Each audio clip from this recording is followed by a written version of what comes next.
Today's episode is sponsored by Bear Attack Boxing, providers of high quality boxing equipment, and today I want to talk about the Power Focus pads. Now, they are focus pads that are ideal for training your boxing students and also for boxing training as well. They've got extra thickness and they're very shock absorbent. This pad is ideal for getting them big hooks, big right crosses, the big uppercuts, the great selection of shots thrown by fighters. So guys, go over and check them out at www.bearattackboxing.co.uk. Go and check out their new product, which is the Power Focus pads. Only $24.99. Get over there, check them out on social media at Bear Attack Boxing on Facebook, Instagram and Twitter. And right now, Thomas Hearns is an open book for Ray Leonard. Backs up against the ropes. This is one of the most unusual calls by a referee in the history of the sport. The first loss, a tremendous victory. Leonard fighting off the ropes. It happened. An uppercut by Douglas, and down goes Tyson. Thompson, right hand shot. Excellent. Knocks down by Tyson. Slumps to the canvas. The champion struggles to stay on his feet. How do you like it? How do you like it?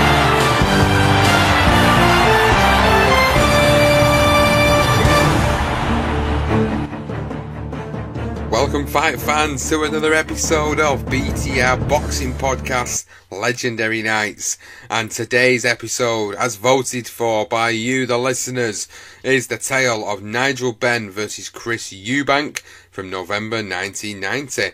And before we get into the episode today, I want you guys to go and check us out on social media at BTR Boxing Pod and BTR Boxing Podcast on Facebook as well. If you've not already subscribed to the podcast, go and find us on Apple Podcasts, Podbean, Stitcher, Spreaker, Player FM, Spotify. We're on all the good available podcasting apps out there. So, as voted for by you, the listeners, the users of Twitter, you've voted for Nigel Benn versus Chris Eubank as your legendary night for this week. We're going to be exploring the build-up to the fight, we're going to be exploring the careers of both men leading into the fight, and we're going to be exploring the fight itself and what this meant for the aftermath of their careers. So here it is, guys. This is the next episode of BTR Boxing Podcast Legendary Nights, and it's the tale of Nigel Benn versus Chris Eubank.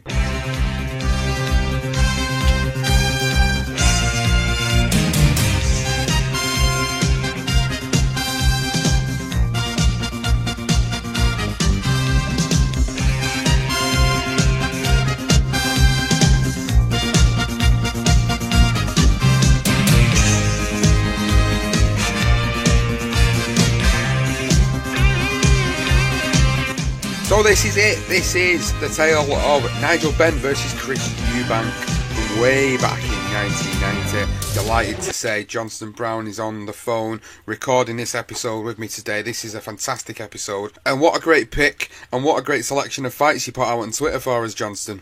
Yeah, no, it was difficult because, 1990 era, there was so many good fights. But, Ben Holyfield in there, obviously. Ben Eubank won. Could have gone with Ben Eubank too, but I thought Ben won. Probably it was the better fight. So yeah, really looking to go through this classic, unforgettable encounter. Yeah, this is an unforgettable encounter indeed. So, as always, we'll be covering off the fighters' careers, briefly going to date to the fight. We'll be covering off the build-up, which we've got an interesting build-up to discuss today, and then we'll be covering the fight and the aftermath. Really excited for this one. So, as always then, let's go into it. Let's talk a little bit about these guys. So, first of all, before we go into the careers, I just wanted to briefly give my thoughts and get yours on both men, really. Both men and your memories of these two guys. Just sort of going into this particular fight. Looking back on things for me, Johnston, I got so many good memories of both fighters for what they did in their careers, but this particular fight, the build up to it, watching it back, it made you feel like it's something that's kind of missing from today's era, something that we don't have anymore, something that feels a bit more fabricated in this day and age, whereas this particular fight, as a lot of people know, it was just pure. There's just pure hatred between the guys at the time, and probably still is today. And this, for me, memories of it wise, was just epic. It was just an epic event that we'd not seen on these shows for a long period of time. Yeah, absolutely, Sean. Ben was always my favourite as a kid. I mean, I was only 8 when this fight happened, so my memories of the fight are more to do with my brother watching it, cheering on Ben, shadow boxing as he's watching it, and just being in awe of what the hell's going on type of thing. I was 8 years old, thinking, what the hell was this? I've never seen this before. And then obviously, with the build-up and just the hatred and watching back as an adult. And, with Eubank, for instance, my brother wasn't a fan of Eubank, so being 8 years old, I followed suit, and I was never a fan of him myself, always a Ben fan. The guy, he was more into, I say that he was more entertaining. Eubank probably had the whole package, didn't he? He had that Marmite sort of style in terms of, with the public, where people would love to hate him, which Barry Hearn tapped into really well. And then obviously with Ben, he was obviously the Dart Destroyer, and he was just a monster. He just wanted to throw bombs. He was that bob and weave style and throwing his shots. And he was a real fan favourite, and it really did. It was a great fight, and obviously everything else up before it. Completely with Sean. It was just great, to be around at that time. I suppose. As I say, I was only young, but it was, it was pure hatred and genuine, not this fabricated stuff, as you said, as it is today. So let's talk about Nigel Benn then, first of all, starting his career way back in 1987, and it was something you touched on before we recorded this episode today, was that the words you used was, they don't make him like this anymore, and you're very, very right, because Nigel Benn, in 1987, what was it, 1, 2, 3, about 12 fights in his first year as a professional? Unbelievable, isn't it? 12 fights in 1987. He debuted in January, and he had that in his first fight, and his 12th fight was on the 2nd of December 1987. 12 fights. Unbelievable. He knocked them all out. I know, that's the crazy thing about it, is that and scary about it, the fact that he knocked every single one of them guys out going into 1988, and moving into 1988 is where he started to really come to fruition in the middleweight division. He won the vacant Commonwealth middleweight title against Abdul Sandar in 20th of April 1988. He moves on. He also defended it against Anthony Logan. He also defended it against David Noel, and then he also defended it against Michael Shalambi as well, moving into 1989. So he was very, very good fight. He was knocking everybody out. He was just the thing for me that stands out the most, and what people do remember Ben by, is the fact that he knocked a lot of people out. He was very, very hard when he was punching. He was such a tough man, and he had power in both of them fists. Oh, absolutely. And he had this style where he literally knew he was going to get you. I mean, he actually made a comment as well, saying that, he fought a couple of Mexican road sweepers, which is quite funny. And that's pretty much what Ben was like of that time. So, not all of them were, they were pretty small names. But, 12 fights in, and he's knocked out 12 fellas in 1 year. You're not going to be fighting anyone major. So, but just to knock these guys out says it all. And obviously, you mentioned the Logan fight. The Logan fight was an interesting one because Ben was actually put down in the first round in that Logan fight, and then he also had to sustain an unbelievable flurry from Logan, which today the fight probably would have been stopped. He's under so much pressure, and he just lands this big shot, massive one-punch knockout, which is what Ben was all about. He had that one-punch knockout, and the one thing with Ben that I think the fans really liked, obviously knocking people out, but the fact that when he was in trouble, and he was almost like a wounded animal, where he would actually be more dangerous. So that was always a great marking point for Ben with the fans. And you can't, when he's in trouble, you're thinking it's over. Not with Nigel. Nigel will find a way. He had this unbelievable will, and he would put you away. He certainly would, and that was evident, obviously, through his first part of his career. And then he bumped into a certain Michael Watson in 1989 at Finsbury Park, where he lost via a TKO stoppage to Michael Watson, who, again, was another fantastic British middleweight of that particular era. And a great fight to go back and look on in terms of looking at the career of Nigel Benn. You think about these fights, although he lost this fight, this was an absolutely brilliant fight. Oh, unbelievable fight. It was the fourth round in particular was absolutely superb. It was like literally one for the ages. It was non-stop. I mean, Ben went for it because that's what he never really had any plan B. The plan A was to just go in there and wipe someone out. And Michael Watson, as you say, was also I mean, you got Watson, Eubank, and Ben, and the three of them, you know, they were all three of them from London. And the argument probably was at the time is that Watson may have even just been above Ben. He obviously beat him, but he covered up well. He took the shots well, and then obviously Ben just sort of tired him out. He got tired, and then he got caught a few times, got stunned Ben, and inevitably he actually got put down with a jab. Funny enough, which the fight stopped. Referee counted him out. It was a bit of an interesting count out. The crowd went a bit mad. I mean, loads of people come tearing into the ring. So some of the broadcasters were a little bit nervous about whether it's going to kick off or not. But yeah, obviously Watson then went on to fight Mike McCallum literally straight after this. So Ben losing that fight, in actual fact, it served him well in terms of his, you know, of going forward, because you know, as we say, a defeat is never a bad thing. And obviously, I think that today's society we're a little bit, you know, I think some of these fighters, they're not interested in losing. They're a bit worried about losing their unbeaten record, but as Ben proved here, that it makes no difference. It actually makes you a better fighter. Yeah, and I agree with that, and I agree with that statement in today's generation of boxing and the fighters that are out there at the moment. So, obviously, he lost to Michael Watson. He moves on, goes straight back in, goes over to Atlantic City, gets a unanimous decision against Jorge Ampararo, and then goes to Las Vegas and beats Jose Quinones with a TKO victory there in 1989. Goes into 1990, so we're getting into the 90s, which is what this particular fight we're talking about today was in. And then we get Sanderline Williams, who he beats in Atlantic City via a split decision. And then this is weird for me, where his career obviously started to really take off when he then fought in April of that year, 1990, Doug DeWitt for the WBO middleweight title of the world, picking up a TKO victory and his first world title. Yeah, it was a real turning point for Ben. He went to America, sort of adjusted his style slightly, not too much, but I think the America, you know, being in America, I think he tried to just become a little. He learned from the Watson fight, put it that way. But in saying that, again, when he was under pressure, he would just end up throwing bombs, because that's what it was about. And actually, Doug DeWitt put him down, and then Ben put him down, I think, in the third. So he was put down in the second. Ben then put DeWitt down in the third, and then it was the free knockdown rule as well. So that was what done it. I mean, to be fair, DeWitt was in the state to continue in a way. But yeah, he won it on the free knockdown rule, which was obviously the rules that the WBO had put in, which was the lesser title as well. So at the time, anyway, it was a new title. So it wasn't as highly regarded as the other two. And the next fight, this is even greater. Iran Barkley and Nigel Benn.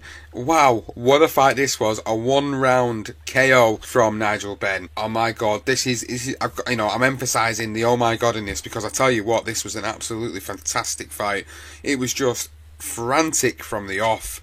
And when you look at Nigel Benn's career, this kind of epitomises what his career was, really, when you get these particular fights where they're just absolute constant back and forth action. And we'll be talking a little bit about some of the other fights later on down the line in the episode, but this Iran Barkley was a guy that was supposed to beat Nigel Benn. Nigel Benn wasn't supposed to go in there and do a number on Iran Barkley. He was the underdog, even though he was the champion. It was like he was going to America to give his title away to Iran Barkley, but boy, did he go and do a job on Barkley in that fight. Unbelievable fight.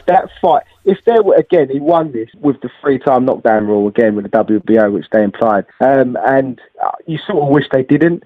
It literally, from the first bell, Ben's got in, literally caught Barkley straight away, rocked him to senses. He literally went down, bounced off the ropes and stood back up again, Barkley. It was a wonderful shot. And then obviously Ben tries to go for the finish and gets caught himself. He literally gets really badly caught, and you're thinking, Barkley's got him, and then obviously he comes back, puts him down again. It was the last two knockdowns were actually a little bit, he got up, Barkley. He wasn't in no fit state to continue. He could have probably carried on. So that 3-time knockdown rule, unfortunately, it prevented what could have been. It could have been like a Hagler Hearns in a way, because that was how this fight was going. It was an absolute belter.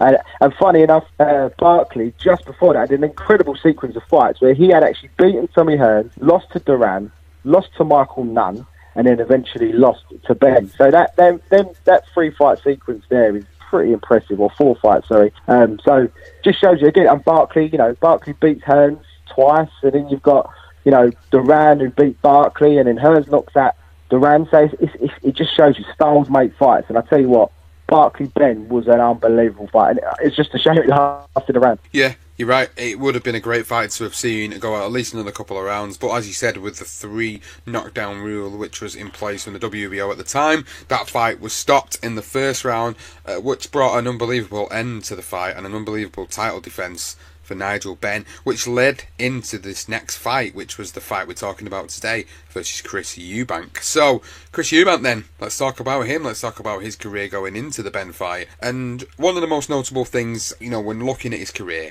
and going back all the way to the beginning, is that he actually had his first 5 fights in the USA, which I was very surprised about when I looked back on that. It wasn't something I actually knew about Chris Eubank going into doing this podcast. I didn't realise Chris Eubank had actually built his name on his first 5 fights in America, making his debut in Atlantic City. That was like, oh my god, not many people get to do that, especially in that particular era, in the 80s, when I don't think the money in boxing was nowhere near as big as it is today because of all the TV rights and everything else that goes with it. You think about, in this day and age, a lot of fighters do get this opportunity, more so than ever now, but to be breaking your debut and then fighting another 4 times in America, what an unbelievable start to his career. Oh, absolutely. And it also shows that, obviously they see a talent in Chris. Obviously he had unbelievable talent. He had that sort of unusual style, unorthodox style. But, funny enough, you say that, it was actually due to the fact that he was suspended, I think 18 times in 1 year from his school over in England. And his dad ended up shipping him off to his mum in New York. So that's why he was out there, and he sort of changed his tune, and he tried to become a better person, and ended up finding boxing as they do. So he had his first 5 fights in America. He did, and then he come back to the UK, started to build his reputation throughout the late 80s. So he fought at the famous York Hall, Bethnal Green, he fought at the Brentwood Centre, places that you'll know very well, the Royal Albert Hall, another great boxing venue there down in London. Wonderful. Yeah, exactly. And this was where he started to really build himself as a fighter and establish himself as a fighter. Now, one of the interesting things about Eubank's career going into this particular fight was that prior to going into the fight with Nigel Benn, he'd actually never won a professional title as such in terms of the domestic side of the business. So he'd never actually been there and picked up a Commonwealth title or a British title, the Lord Lonsdale belt at this point. He'd picked up the WBC International middleweight title, which I suppose is the version of like what we get today, where it's like a WBC Silver or something of that nature, but he'd never actually picked up the Lord Lonsdale or the Commonwealth at this point. Yeah, it's interesting, isn't it? He didn't go through that route, the English, the British, that is one thing I didn't even think about, actually. He was signed by Barry Hearn. I think Barry picked him up and brought him over here.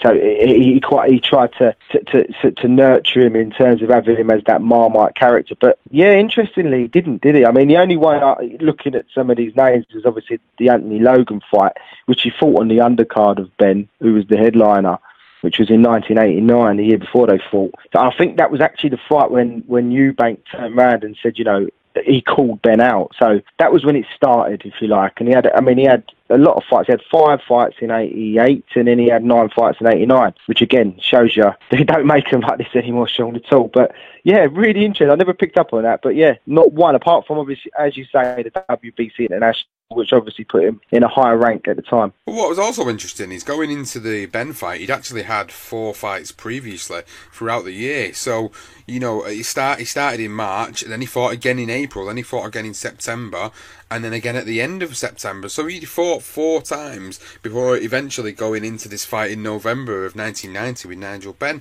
So I think it just goes back down to the fact that, like we were saying here, they don't make him like this anymore, and for him to have had that many fights in the space of a year, going into the biggest fight of his life, I think it's something to really respect, especially in our generation. You're thinking of this now, this is 29 years ago that this fight happened now, as we're talking about it in 2019. So, as well as it making us feel old, it also hits home the fact that they don't make fighters like this anymore. I mean, they take fighters down different routes, and this is a route where he actually didn't go domestically through. He fought great opponents and international opponents, but then he obviously got this rankings belt, as we said, a WBC international middleweight title, which put him in prime position to potentially fight for a world title.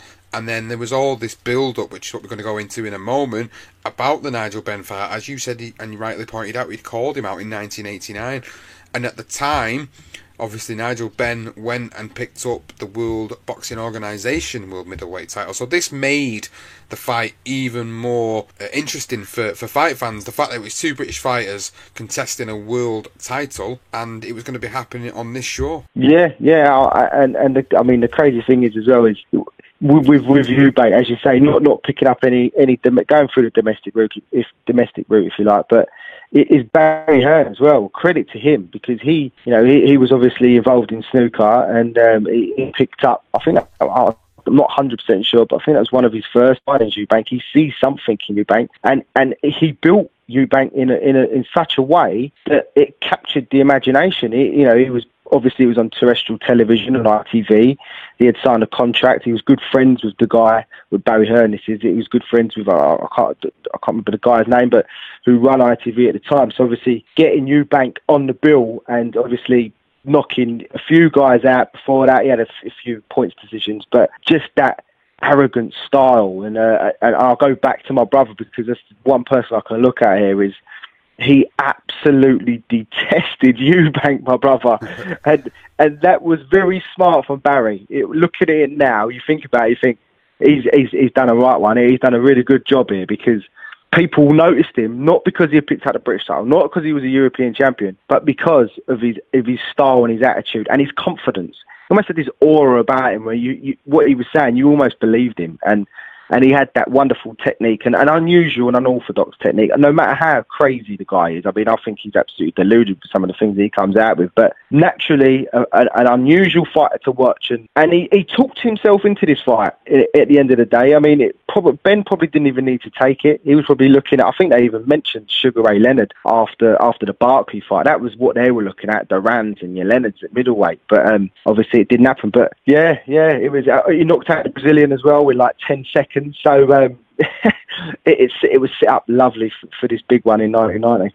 And this is it. We're going to talk about this particular build-up to the fight, because in terms of build-ups, this is definitely one of them that gets you excited when you listen back to the audio of this particular build-up going into it, because there were some harsh words exchanged between these men. It was quite evident in the build-up to this fight that they absolutely despised each other. Nigel Benn talking to you.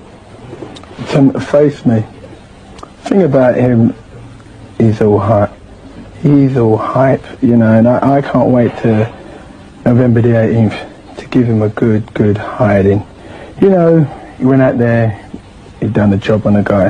Who was it? Another Sanchez, Gomez, Lopez, who was it? Another road sweeper? Hey, I've done that before. Now I'm with the big boys. I'm there already. He's got to prove himself, not me. I have what it takes. This man is nothing but, he's the real hype.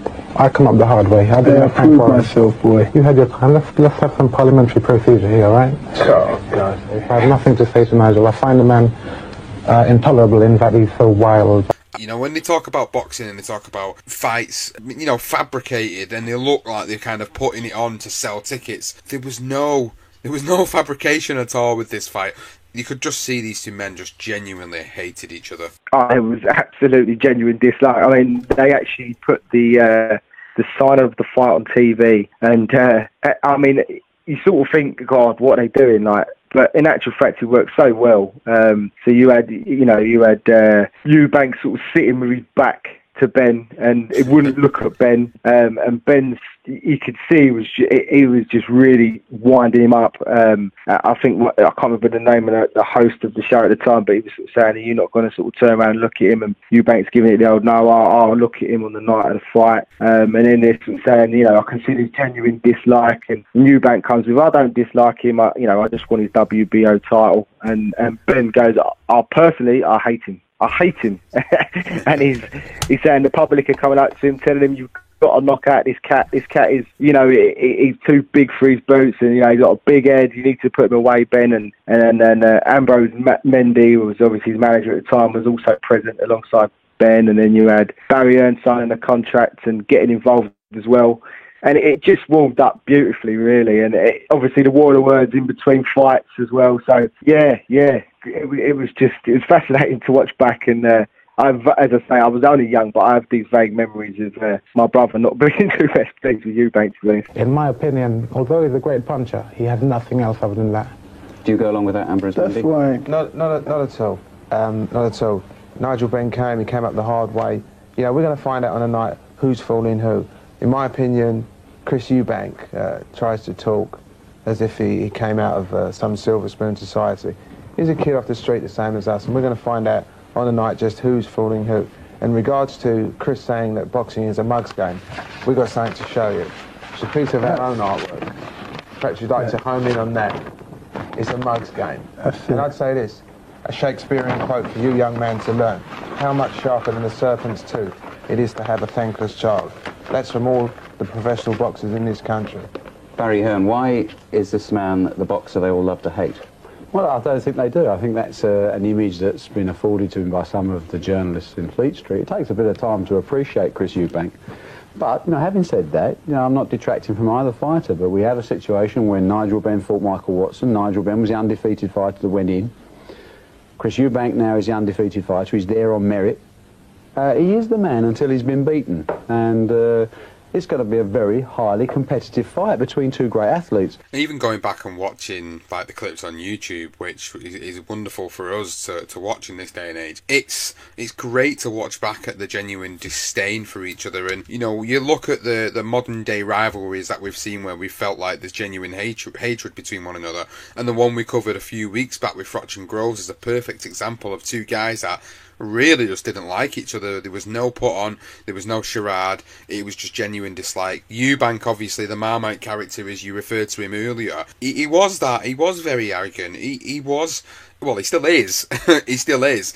But he was more so than ever back in the 90s. He was such an arrogant man that nobody liked. So eccentric, spoke in a certain way. His mannerisms, everything about him was just, you either liked the guy or you really hated the guy and wanted to see him get knocked out by the likes of Nigel Benn. So this is what sort of split public opinion on the fact that Eubank was a beautiful boxer, great skill, great stylistically going in against a guy who was known for his knockout power, but also a guy that would come forward, and it was going to make for an interesting fight. It was definitely the boxer against the puncher anyway. That was for sure.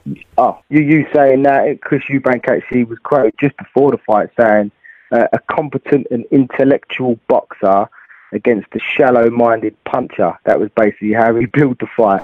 That's typical Eubank, isn't it? As a puncher, because a puncher never beats a boxer. So he was very clever with how he phrased it.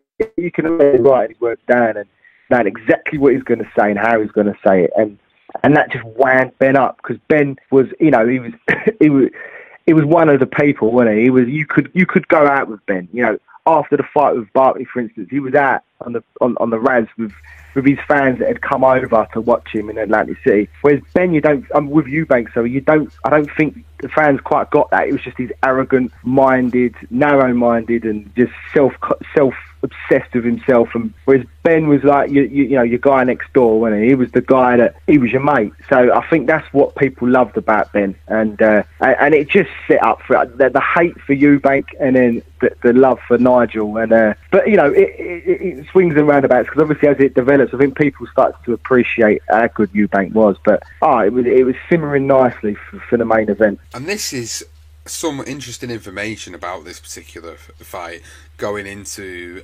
everything to the ring walk was when I looked up the information on it, this was great. I mean, watching the video back before looking at information for our episode was like, this is great entrances, and then you sit there and you're watching Eubank come in, and he's got his Simply the Best by Tina Turner, and then as he's starting to come out, the music just completely stops. And now I never knew watching back on that this was actually a sabotage by Ben's team. So what actually happened was, obviously, to get their own back on the way Eubank had been in the lead up to the fight and how arrogant he'd been, one of Eubank's team decided to basically stop the record. Yes, record, for people that are over the age of 30. That is a very round black circular thing that goes on with a pin.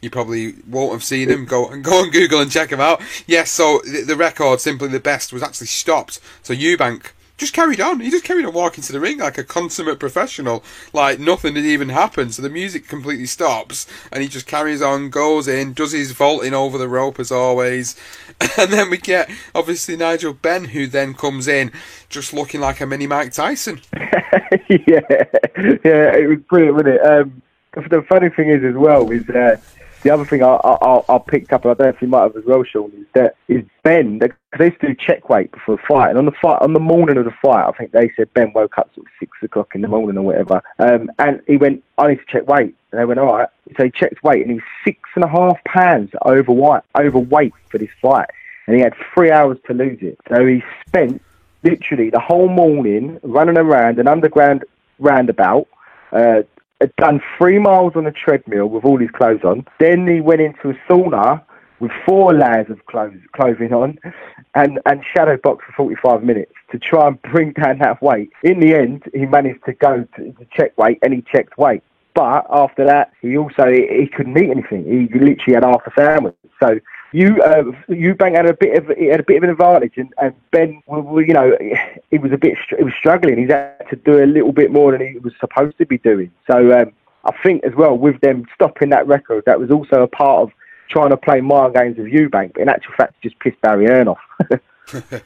Well, that's something that not a lot of people may know about the fight, unless you're really hardcore and have really gone into the depths of these particular two fighters' careers. I actually never knew that this had happened in terms of his check weight and the fact that he had to do all these miles and the treadmill and the shadow boxing to actually, you know, drain the weight out of him to be able to get in there on the day and give it as a fair advantage as possible. But as you rightly pointed out, in this day and age, again, when I refer back to it, people, when they're absolutely drained themselves down to the bone, it definitely has a massive impact on their performance on the night. And I've always said this about boxing and the way these things go down. And evidently, I think, when you look back on the fight and as we touch through the fight, you can actually start to see how this does come into play later on down the line of the fight. So, as we were saying then, going back to the entrances, once they got into the ring, I think one of the most iconic scenes in British boxing history happened as they both came to the middle of the ring and they both stared at each other, and it was just Eubank's typical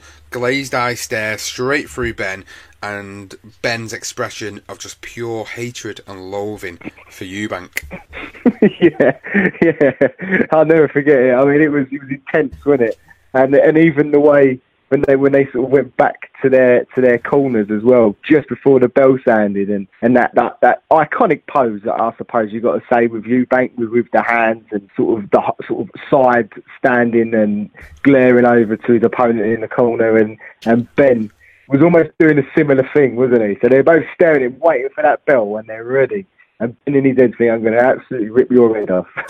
So it was brilliant. It was great to watch. You could feel the tension.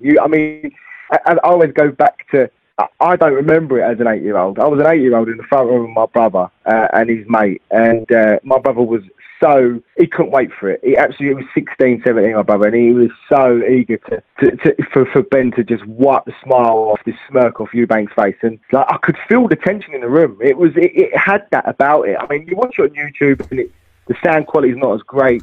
And I don't think it really gives it the significant. Obviously you can read stuff about it, but being in my front room, I tell you what, you couldn't have been any more intense. And my brother was just it was a strange feeling. It's the one thing, obviously 1990 was a big year because I remember obviously England, I'm a football fan, so I remember England in the 1990 World Cup in the summer and England losing obviously to Germany. So, and then this was the other part of 1990. So they're the two significant memories in my household, and I will never forget that, and that is one thing that'll always stay with me. Is exactly what you say. That intense, that hatred between the pair of them was you can't replay it. Almost like a penalty, you know, when you do it in training. You can't replay it when you're there in the stadium. So yeah, unbelievable. It was great to watch back, and And it set it off nicely, didn't it? From the off. Yeah, from the off, basically, you get Eubank coming out in that sort of trademark sideways stance, coming out really unorthodox looking and very sort of arrogant about it. It was just arrogance, pure arrogance. And he comes out and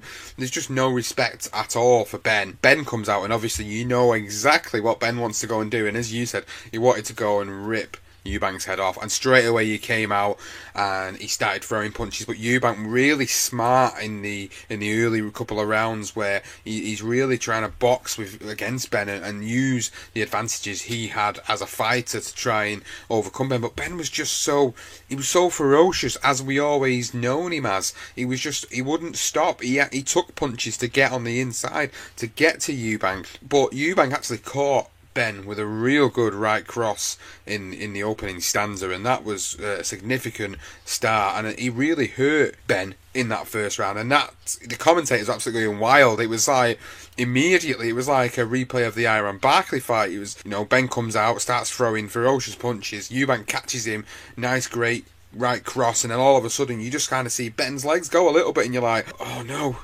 If you didn't know the result before that, I can imagine the millions of people that watched it in 1990, hearts would have been in the mouth at this point. Eubank is going to have to come back with punches ready. He's not going to be able to strut. He's going to have to try and hurt Ben. He's done it. He's done Ben by the look of it.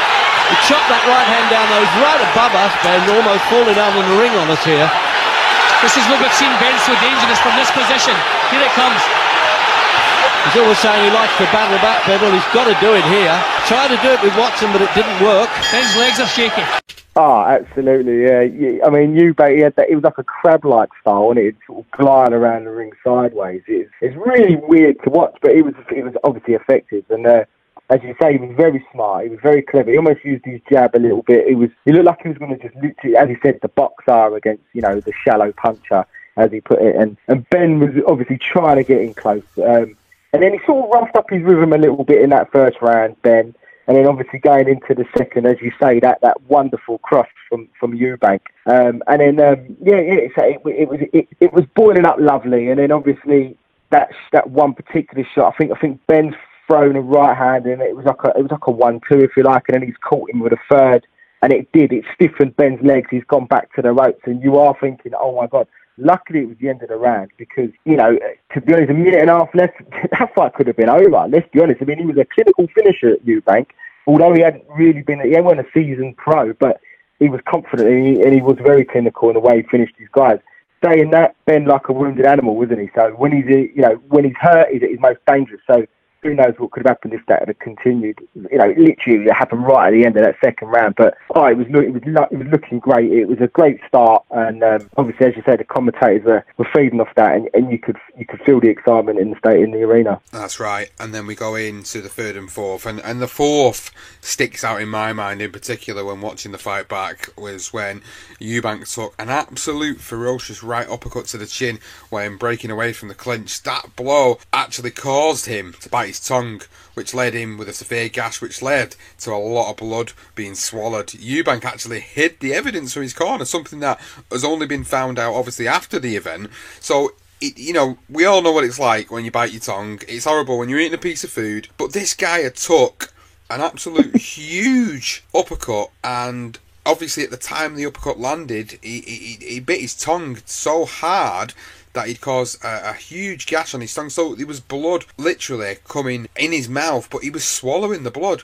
Because if he would have let that blood come out of his mouth, they probably would have stopped the fight. Because that's what would have happened. They would have seen that much blood coming out of him. It's like, no, this is pretty severe. There was probably a big chance that if he would have carried on, that they would have stopped it through the fact that he might have even lost his tongue. That's how bad it was.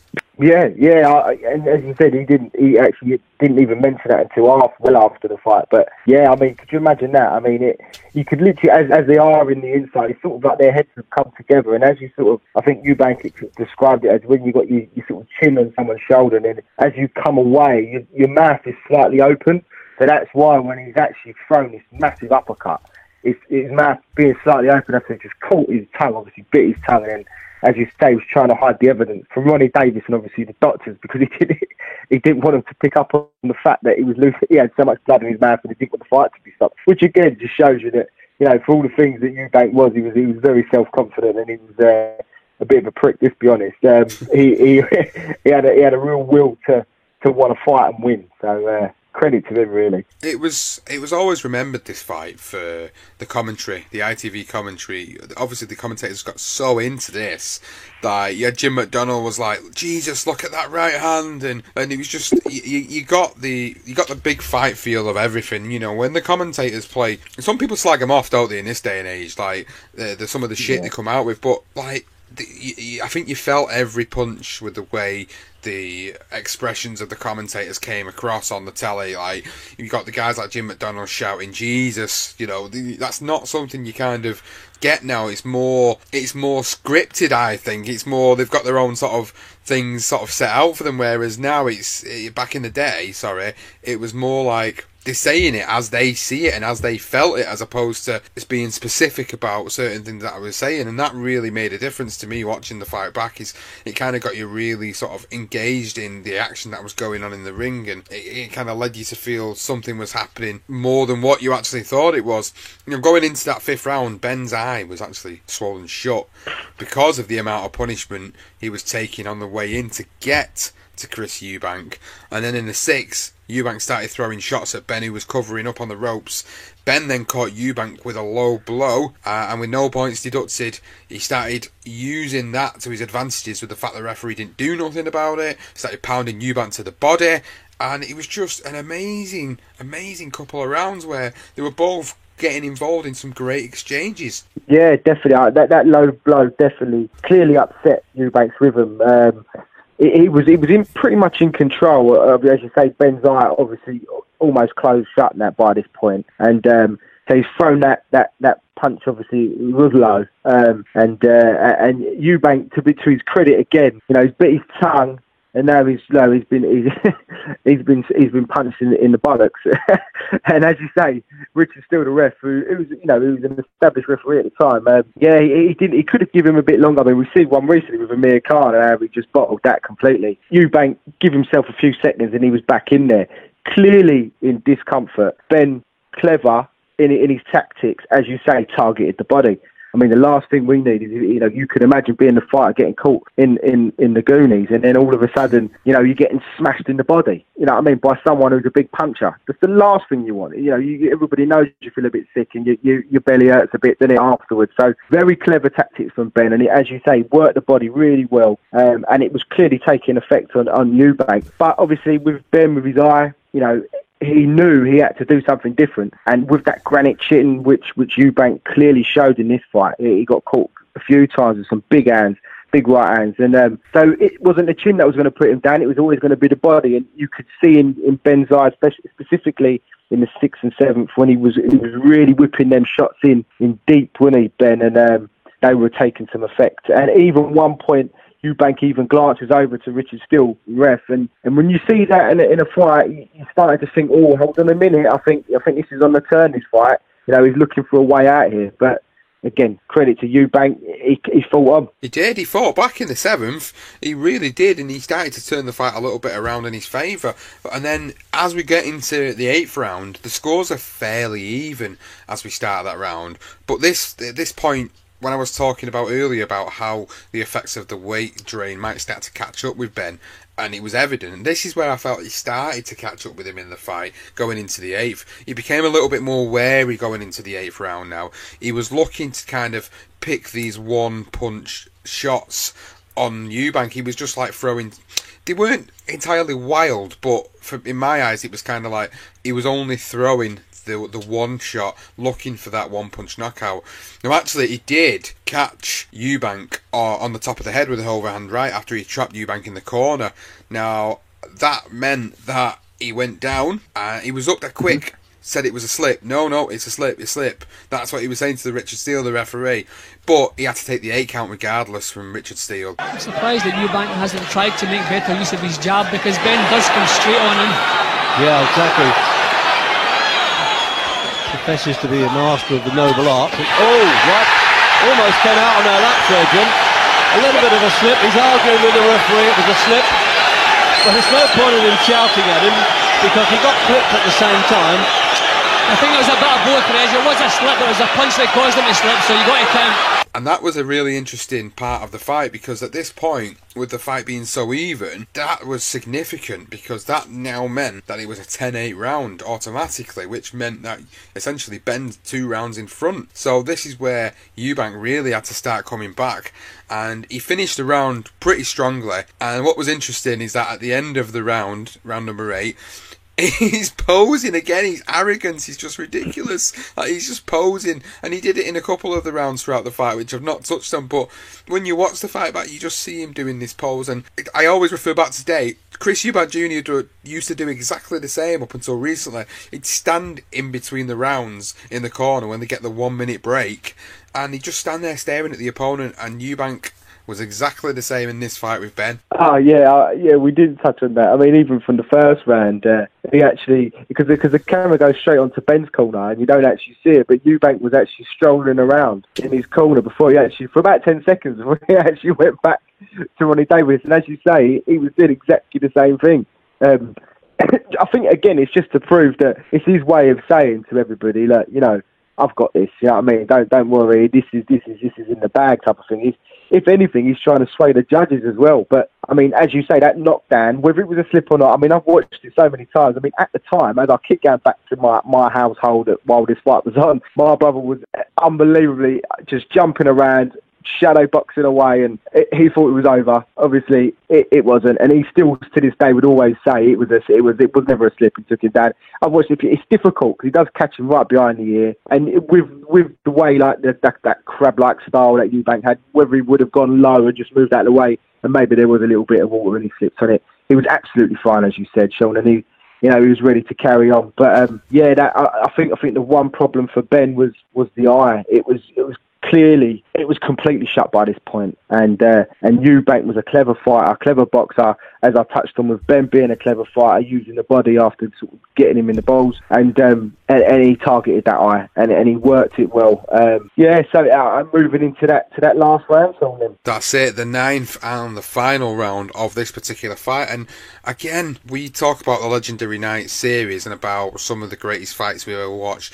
This is where it started to make it greatest fight Legendary Night territory when this 9 round came about, because what started out as what you believed was going to be a Ben round turned into something completely different. So the round started as the previous rounds had started, really. Both men were going for it. Both men knew, this was do or die, and going into that 9th round, which I've got to say, if you've not seen the 9th round of this particular fight, and you're listening at this point, then you obviously need to go and watch it, because it was an unbelievable round, because it was quite an even round as it started out, and it was up until Eubank missed with a right. Ben caught him with a left hook, which landed on Eubank, who was a little bit unbalanced at this point, and it sent him down.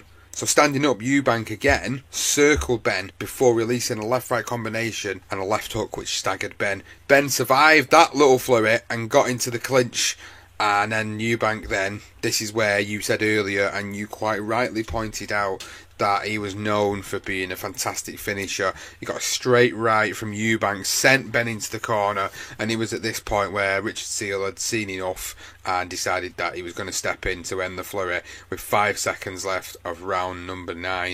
He was falling for that. That was Ben. Oh, what a shot that Got really shook him.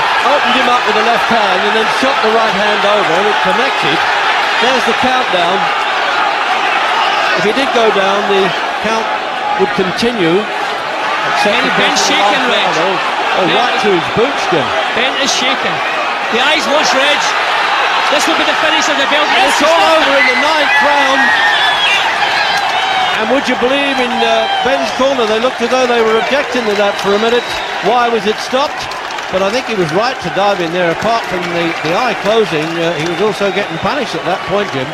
Wow, when you go back and watch this fight, and you go back and watch this particular round, what a way for a fight to end. It was like Corrales Castillo all over. It really was, wasn't it? And credit to Eubank. I mean, the fight was, on my scorecard, even when I scored it again, I had Ben, obviously with the knockdown, I had Ben up by a round. If obviously whether it was a knockdown or not, I mean, it could have been an even round if that wasn't a knockdown. It was called as a slip, but very tight going into that 9th round. and you could almost feel like Ben was in the ascendancy in a way, even though his eye was completely shut. But maybe as you say, having to do those to burn off 6.5 pounds in 3 hours is not going to do you any good come the night of the fight. And that was the morning of the fight. Only eating half a sandwich, and definitely took its toll on Ben. And I think it with the eye as well. And it was clinical.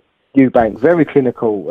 He did catch Ben. He wobbled him a couple of times, as you say, momentarily. Ben escaped by sort of going in for the clinch, and then Ben was pinned to the neutral corner. Eubank ran combos until the referee obviously stopped it with Ben on his feet. Eubank sank to his knees in jubilation. The one thing I'll say is with Ben, I suppose with some refs, they probably would have allowed it for the round to finish and allowed it to go to the 10th, even though he was getting hit with his hands down, using his face, if you like, as a defence. But that was Ben. Like as we touched on with the Logan fight, for instance, he took I think they even said 22 shots, combinations, before he threw that left to knock Logan out. So I suppose that's where I'm with you. I think he should have stopped it, but just through looking at Ben in previous fights, maybe he could have gone on. I mean, the eye was done in a way. He even said himself, I couldn't see the shots coming. But Ben, as I've always said, and one thing you'll always know of Ben, he was like a wounded animal. As soon as he's in trouble, he'd throw something. Ben had no arguments. It was a fair stoppage, and it deserved to. And Eubank, to his credit, deserved to win the fight. Richard Steele, the referee of this fight, was quoted as saying this was the most dramatic fight he'd ever refereed at this point. And obviously, this fight to this day is obviously still considered one of the best fights. Not even just in Britain, but one of the best fights in world boxing. And this is why two guys middleweight in the prime going for the world title.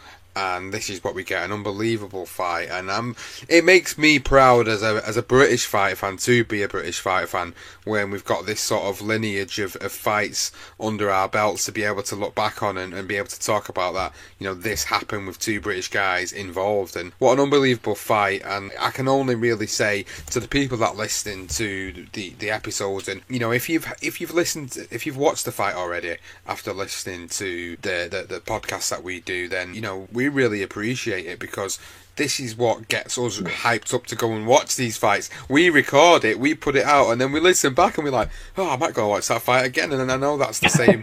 That is exactly the same feeling from your side as well. And obviously a lot of guys that I know that listen to our podcast, and a lot of people that support the podcast, when they listen to it and they send little messages through to me on Twitter, and it's like, I really enjoyed that episode. This is why it's unbelievable to be able to talk about fights like this. And I think it leads us nicely then into the aftermath for both of these guys then. Unbelievable fight. But it wasn't the end for these two, was it? Because they ended up going on, as you said at the start of the episode, to go on to have a second fight, which was a bigger fight in terms of the magnitude of it, because it actually happened at Manchester United's football ground, Old Trafford, and it was one of the biggest boxing events that had been staged at this point, especially in Britain in particular. This was an unbelievable event, the second fight, and at the time both of them had moved up in weights. Ben was the WBC super middleweight champion, Eubank the WBO super middleweight champion, and what we got in there was another unbelievable fight. Not as good as this first one that we've covered, but still another great, fantastic fight. Again, I mean, Barry Hearn is, I think they both ended up signing with Barry after this fight as well. Although I think, with Ben, he had so many. I think he had Burt McCarthy, Frank Warren, Frank Maloney, Barry Hearn, Terry Marsh, Ambrose Mendy, Bob Arum and Don King all promoted Ben. So Ben went for his promoters as well as his trainers. I mean, he had 5 trainers in his career as well. But, you've got to give Barry Hearn credit for the way he put this together. He guided them separately. They obviously went off and had their separate fights, and then he sort of built it up as he tries to do, I suppose, now with Anthony Joshua. And they called it, the contest was named Judgment Day. Yes. It was reported that 500 million people, 500 million. It's 500 million apparently watched the fight. It was an exciting contest. It was fought at Old Trafford, 50,000 people, and obviously with a pound note. You know, Don King could spend a pound note a mile off, so he was obviously involved with the Don King. And then it was a brilliant fight. Again, it was a draw, which was a bit of an anticlimax. I mean, I do remember this fight more as a sort of early teen, if you like, and I thought Ben won the fight. I've watched it back. I still think Ben wins the fight. I don't know if that's because I just don't like Eubank, I suppose, maybe. But, you know, it was a draw. It was what it was. But it was an exit. It just showed you that how today, where we move from these sort of 20,000 arenas or 30,000 arenas, whatever they hold, to Wembley Stadium, this was basically that. You know, you're at the NEC in front of 10,000 people, and then you move it to Old Trafford in front of 50,000. And that was what they brought. They brought the fans, they brought the media, America. They had 2 world titles at super middleweight on the line. It was just beautiful. That is what it all stems from, this one particular fight. That was an absolute belter, and a wonderful fight. And again, anyone, please just go and watch it. Have a look at the second one as well as the first, because it really was an excellent contest. So, just briefly touching on Nigel Benn's career after this point, obviously we talked about the fact that he did have a second fight up at super middleweight with Chris Eubank Jr. Yeah. He would then campaign the rest of his career up at super middleweight, being involved with fights with Henry Wharton, Juan Carlos Jimenez, and then the epic fight, which was also a sad turn of events, with Gerald McClellan. I feel like that Gerald McClellan fight is probably one to potentially put down in the future as another episode for this series, because of the fight itself, not so much the aftermath with what happened to McClellan, but the fight itself was an unbelievable fight, and another fight where, as always, Nigel Benn was always the underdog. He was always a man against the odds, so he had a fantastic fight with McClellan, and then he moved on and 2 more great fights which he were involved in, with 2 fights with Steve Collins in 1996, and he actually retired in 1996, his final fight against Steve Collins, and that was the end of Nigel Benn in that point. I always thought maybe he would decide to try and come back for one more go like Eubank did in his career, but yeah, unbelievable end to what was a pretty good career from Nigel Benn. Oh yeah, I mean he did have, he obviously had that sort of, he had an early peak, didn't he, just before the Eubank fight, and then went to America and sorted it. It was the Witt fight, went to America, sorted himself out, got himself better after the Watson fight, so he recovered, won the title, lost to Eubank, and then basically, as you say, he just sort of licked his wounds, got himself back in. This was by no means the end of Ben, and he went on to obviously win the WBC title in Italy. And obviously then had the draw with Eubank, and then obviously, as you say, the Gerald McClellan fight was the tragedy that surrounds it is always obviously going to be the one thing that people will always mention, and it wasn't good for the sport in terms of how it ended. But in terms of the fight itself, what an unbelievable fight. It really was brilliant. This guy, Gerald McClellan, he was the big puncher. He was the Ben of 22 fights and 22 knockouts. He was the guy that was supposed to go in and just literally wipe the floor with Ben. And it looked like it was going to happen. I think loads and loads of reporters put down that I think they all thought it'd be over in the first round. And they almost got it right. I mean, the way it was going, it looked that way. Ben recovered well, and then obviously, as the fight wore on, obviously, we all know what happened with the blinking and McClellan, etc. But, I mean, he had a couple of right knobs in his corner, didn't he? His whole entourage was, he wasn't a nice fella. I mean, I'm not going to lie, he wasn't a nice guy. If anyone wants to go and read about the guy,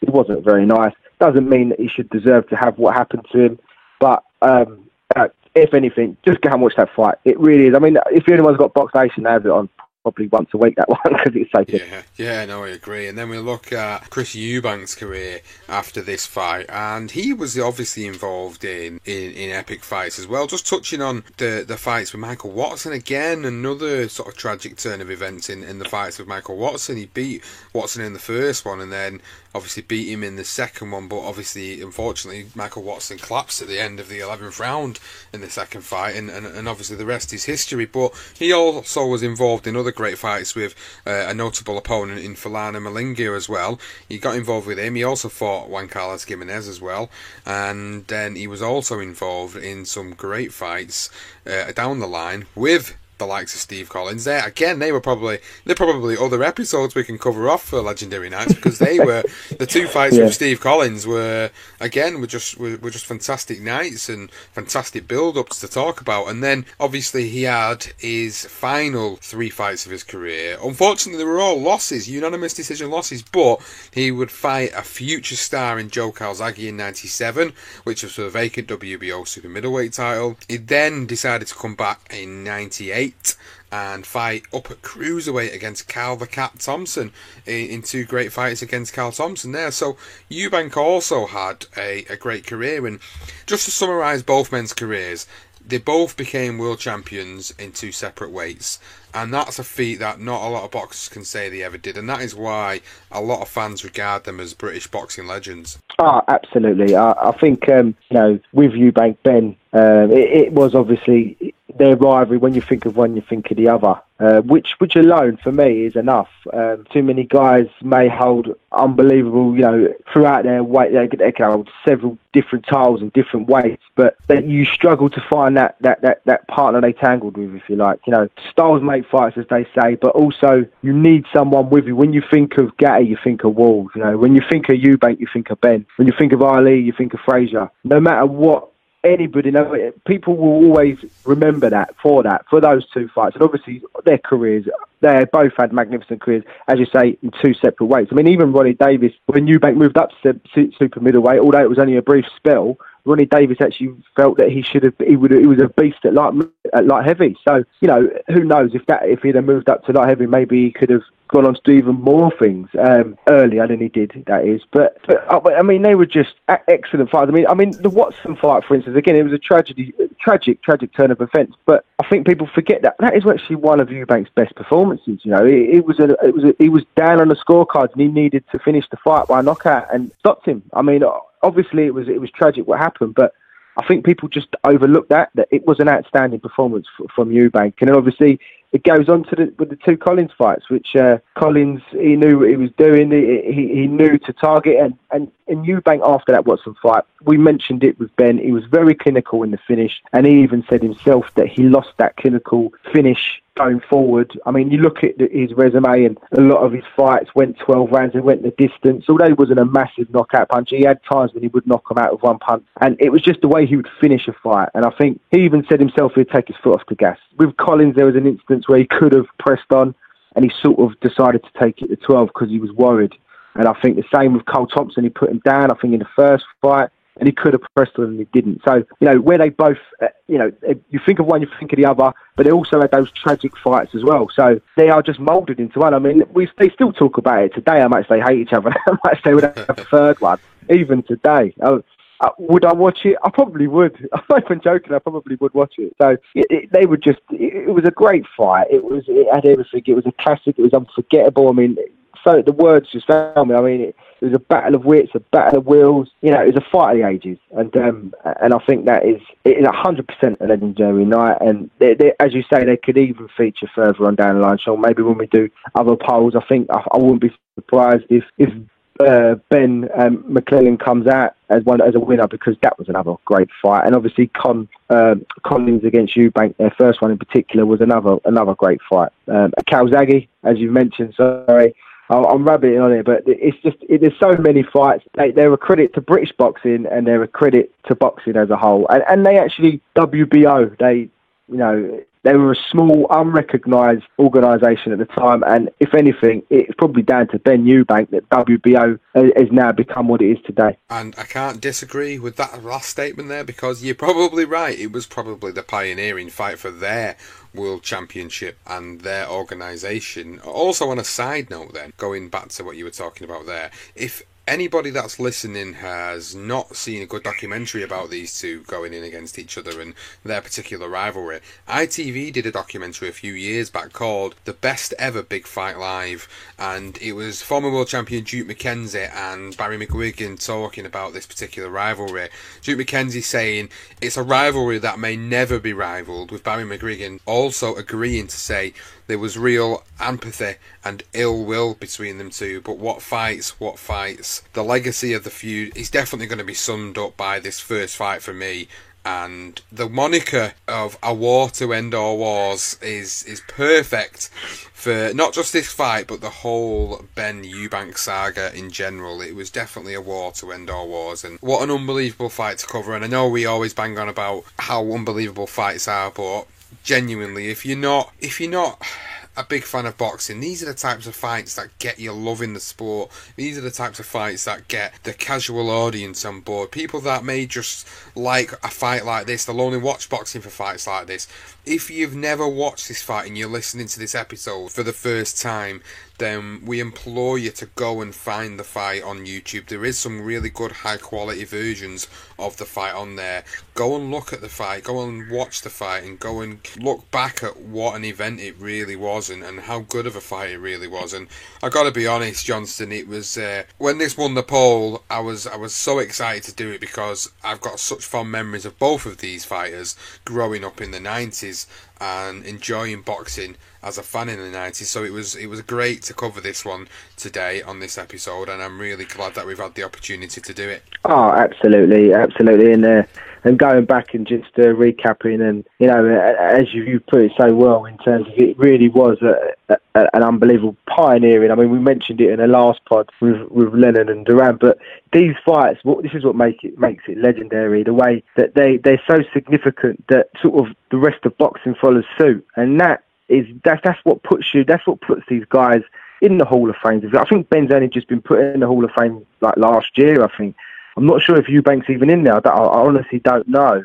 But they deserve to be, because of, people will always say, a Hall of Famer, that should be like a Sugar Ray Leonard, or it should be like, an Ali. But these guys, it's not just about how good, they were great to watch, fantastic to watch, but their rivalry itself, it belongs there. It makes boxing. It's, as you say, for the average fan. I was an 8-year-old boy watching my brother and his mate, and just unbelievably, I couldn't believe what I was watching. I was sort of watching them more than a fight. I have memories of my brother shadow boxing. So to watch a fan, he obviously my brother, but watching a fan react the way he did, that was how it was throughout the whole of England. And 1990 was a key year in England. We was riding that wave from the World Cup. Even Gazza was in attendance on the night with Linford Christie and whoever else was there. But it was just it was compelling. It was classic. It was thrilling. And both guys deserve utmost respect, because they were warriors, man. These guys were tough brothers. And it was brilliant to watch back, and I really enjoyed every minute of it. And one thing I have to say, well, I've got a note here which always made me laugh, which I probably should have said earlier, was that one quote from Nigel Benn was that you can put Maradona on himself to score goals, Steve Davis to pop balls, and me to kick ass. What a great way to close out the show with that quote. And guys, I hope you really enjoyed it. I hope you've enjoyed this episode. Like I say, I know there's quite a few of you out there that message and always say they look forward to each episode of Legendary Nights. So I hope, again, we've done this fight justice, and I hope we've been able to take you on a recap through history about this fight and about the event, and obviously what it meant for British boxing in general. So if you've really enjoyed it, please let us know about it. Go on Twitter and tweet us at BTR Boxing Pod. If you've not already subscribed to the podcast and this is the first time you've listened to us, go over and find us on Apple Podcasts or on Podbean. We're on all available podcasting apps out there. Go and find us and subscribe, because we don't just do this, we do a Ones to Watch series featuring all prospects from around the UK and the world. We also do a weekly review and preview episode, so go and check us out on social media as well, on Twitter at BTR Boxing Pod and BTR Boxing Podcast. Thanks for listening, guys, and we'll see you on the next episode of BTR's Legendary Nights. And right now, Thomas Hearns is an open book for Ray Leonard. Backs up against the ropes. This is one of the most unusual calls by a referee in the history of the sport. The first loss. A tremendous victory. Leonard fighting off the ropes. It happened. Uppercut by